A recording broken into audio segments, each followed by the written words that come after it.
Hey guys, I am here to get into Raging Bull, which is directed by Martin Scorsese, released in the year of 1980. And this just holds up as just an extremely original kind of biopic depiction, which often leaves mystique value on like, how is this on this level of entertaining?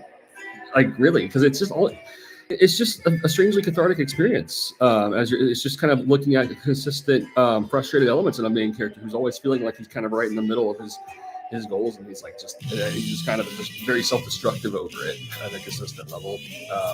But somehow this is just a very raw depiction. Ultimately, Martin Scorsese wonderfully conveys rawness out of this project as you feel like Robert De Niro deserves about every kick he gets along the way, but all the same, it just is a rotten feeling to bear. And Scorsese just sets a wonderfully intense atmosphere from start to finish in a way that's just very humanistic. And I think this is when Scorsese started to really implement a subtle sense of humor throughout. This project became more apparent throughout, but I think this is because a lot of this just feels completely absurd in a lot of ways, and it's kind of just, you could say, nihilistic, ugly sort of atmosphere. And I just really, just find this really just cathartic. It's a very powerful project ultimately.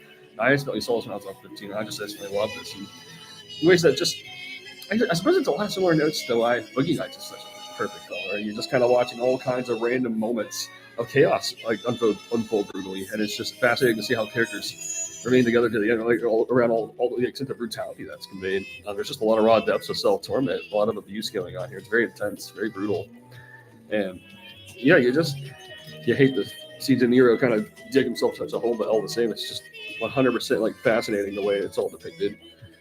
Much how it is like depicting like Daniel Day-Lewis's downfall in The Old Blood. It's a very similar kind of feeling. Scorsese just conveys a atmosphere where you don't really get a lot of the boxing elements. Only about 10, 15 minutes tops are actually in the boxing.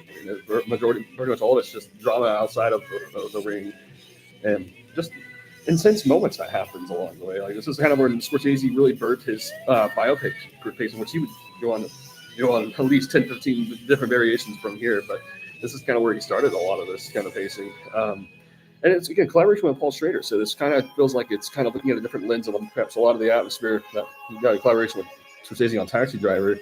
This is kind of just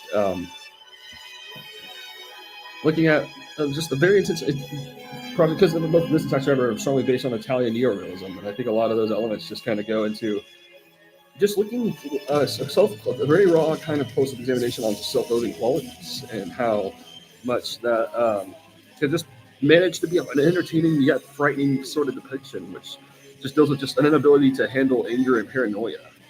Ultimately, it's kind of a frightening and disturbing sort of downfall it portrays as it explores all kinds of intense, raw sort of emotions and energy. And Scorsese's just really a unique kind of perspective here. Like, there's so many shots here, and so many scenes that just really feel like they just live on timelessly and how they're conveyed. It's just powerful moments. And it's just like a raw project that was just kind of like just made from a very passionate place, as and like Scorsese and De Niro were just on a very unique sort of like friendship collaboration and throughout, as they had been for a long time. And this is like a really significant like moment for all of this. It's just perfect cinematography. I couldn't even imagine being colorized. It's just so organic to the black and white depictions. This is perfect from start to finish.